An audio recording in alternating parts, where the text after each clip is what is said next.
First, Cole Sydnor and his parents, Clement and Kelly Sydnor, are here, and their son Quinn. If you can stand and be recognized.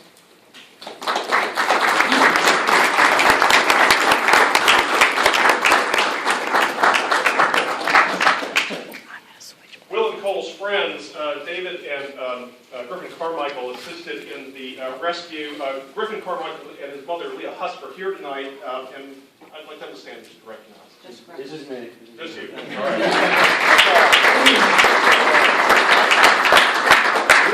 Will's parents, Jim, who you know is a member of our executive board, and Cheryl Woodward are here together with Will's sister, Ellie.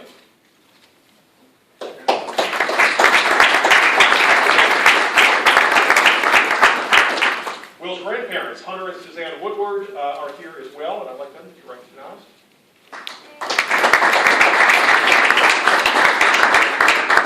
And many of Jim's colleagues from Media General are here. Marshall Morton, our past president, George Mahoney, the new CEO of Media General, and Andy Covington, who's a future scouter who's got a 4-year-old. They're all here, and we'd like them to be recognized.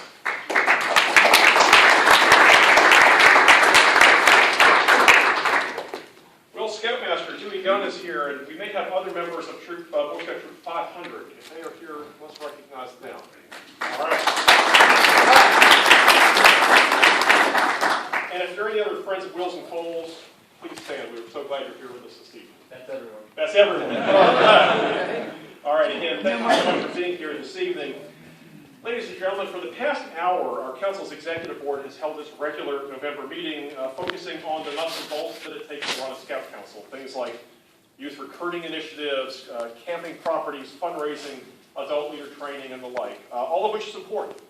And we all know that Scouting positively impacts the lives of our members. That's why we're here. But we don't always know how those results are played out in our day-to-day life and what amazing impact it can have on folks in the community. In a moment, we'll hear about how Scouting has had a profound, life-changing impact on a couple of boys and their families. So now, as a duly appointed representative of the National Council of the Boy Scouts of America, I hereby declare this meeting to be convened as a National Court of Honor for the presentation of the Honor Medal with Cross Palms to Life Scout Will Woodward, a member of Troop 500, chartered to Chamberlain Heights United Methodist Church in Richmond. Will and Jim and Cheryl, could you come forward? If you don't mind, we'll just have you in front for the purpose.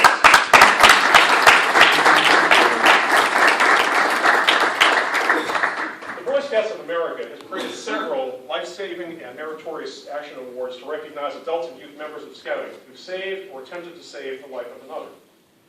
One of these awards, the Honor Medal with Cross Palms, may be awarded only in exceptional cases to a youth member or adult leader who's demonstrated unusual heroism and extraordinary skill or resourcefulness in saving or attempting to save the life of another, at risk to himself.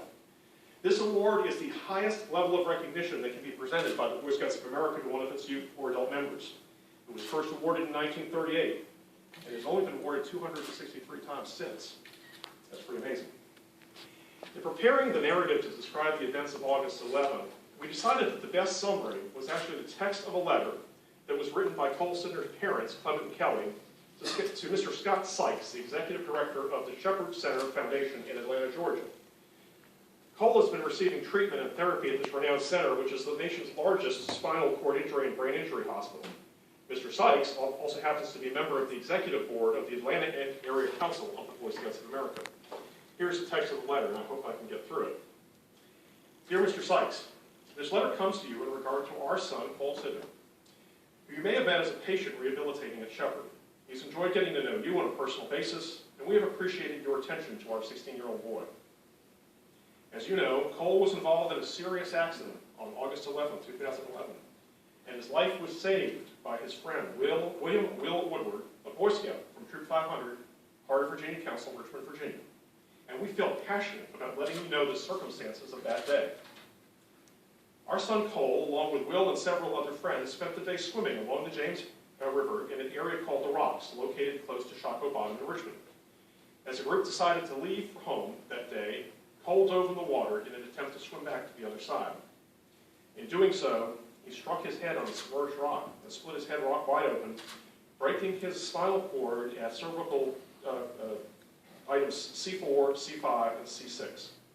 He was paralyzed instantly from the chest down, and could do nothing to save himself.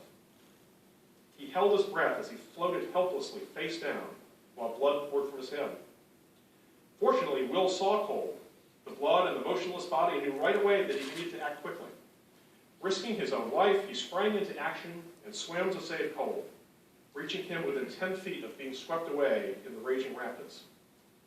Will also knew that he could further injure Cole if he moved him too much, so he pulled out only his head and shoulders from the water in order to allow Cole to breathe, yet allowing his body to float gently in the water until help could arrive.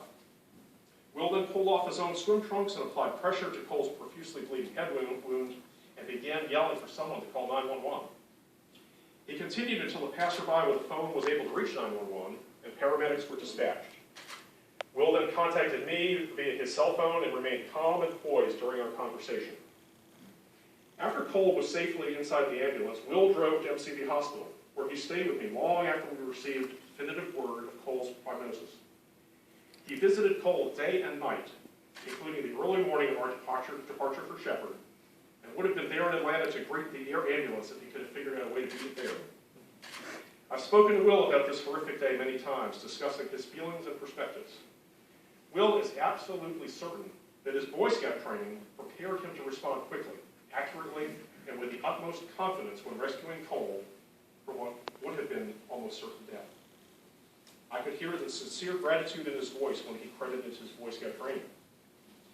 We are forever indebted to this young man's dedication and to Scouting as the organization that taught him these life-saving skills.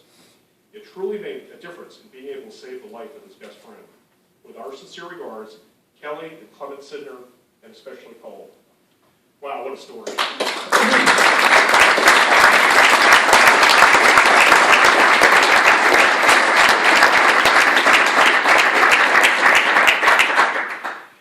Cole, we understand that you're back at Atlee High School and doing well. We're so glad about that. We're also glad that you and your parents were able to be with us tonight. And I know that Cole has something that you'd like to say. So let me hand you this.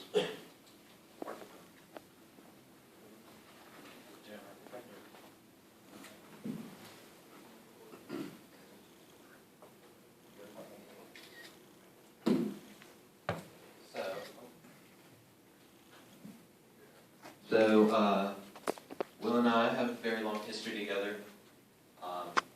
We grew up, played lacrosse,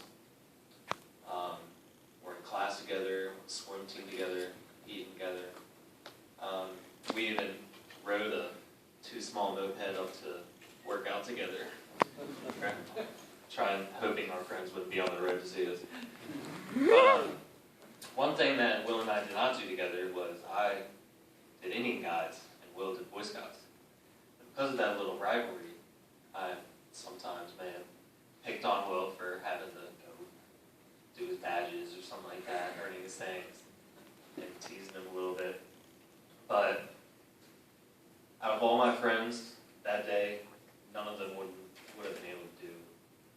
Well, none of them were as prepared as Will was. Will jumped in there. He used what he learned and getting that badge for lifeguarding or whatever. Life-saving. That's a great badge. But he used that and he got me out of there and he was my guardian angel that day. I'm so proud of him for that. Even though I don't think guardian angel was strip on the bathing suit.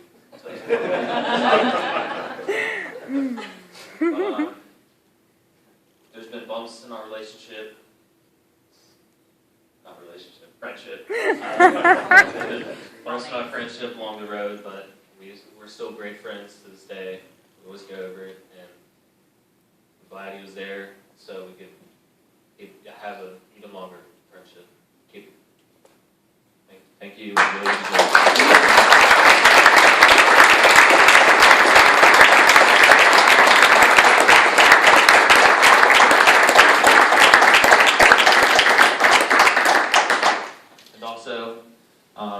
Due credit to Griffin, because I'm pretty sure he had scabs on his feet from running over the grate to go find the paramedics and bring him back to the right spot, because we were pretty in a secluded area, so for Griffin too.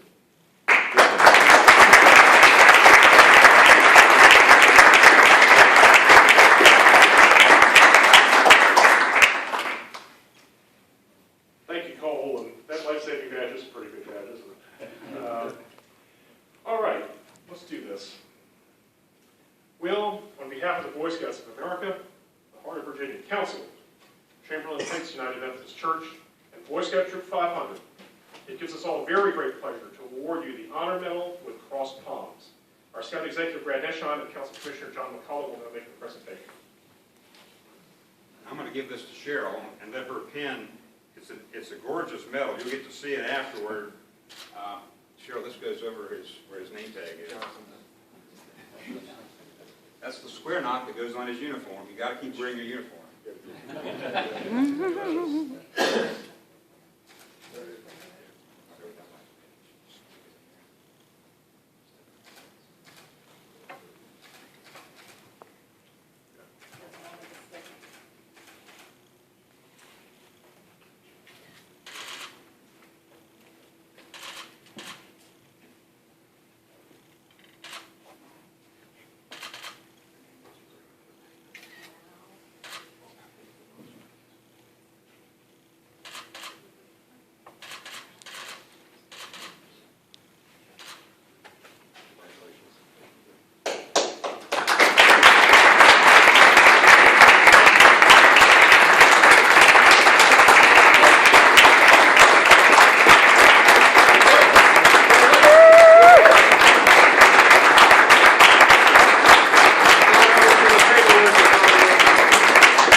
Presented by the Boy Scouts of America upon the recommendation of the National Court of Honor to Will Woodward for unusual heroism and extraordinary skill and resourcefulness in saving or attempting to save life at extreme risk to self. Congratulations.